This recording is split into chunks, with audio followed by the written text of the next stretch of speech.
இந்த ப்ராப்ளம் பாருங்க. By selling a bicycle for 4275, a shopkeeper loses 5%. For how much should we sell it to have a profit of 5%? மிதிவண்டி ஒன்றை ஒரு கடைக்காரர் 4275க்கு விற்பதால் அவருக்கு 5% நட்டம் ஏற்படுகிறது எனில் 5% லாபம் பெற வேண்டுமெனில் அவர் மிதிவண்டியை என்ன விலைக்கு விற்க வேண்டும்? சரி, இப்ப பாருங்க. ஃபர்ஸ்ட் ஒரு ஷாப்கீப்பர் 4275 ரூபாய்க்கு ஒரு மிதிவண்டியை விற்கிறாரு. அவருக்கு அப்போ லாஸ் 5% ஆகுது. 5% லாஸ்னா அப்போ அந்த பிரைஸ் பாத்தீங்கன்னா 95% இருக்குமா? இந்த 95% தான் 4275.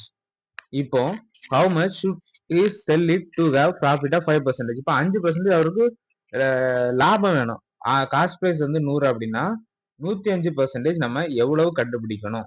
105% வச்சு இது பண்ண அப்படின்னா அமௌண்ட் எவ்வளவு வரும் அப்படிங்கறத நம்ம பாக்ஸ் மெத்தட்ல போட்டு கண்டுபிடிக்கணும்.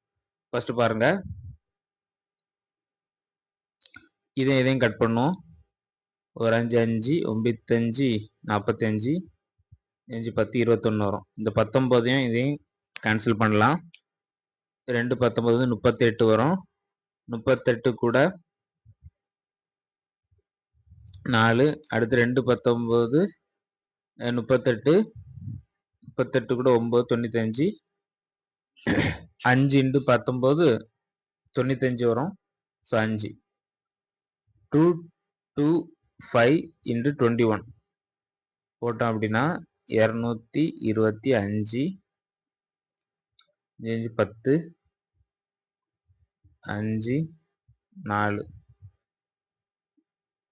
5 2 7 4 47 25. இதான் இதோட ஆன்சர்.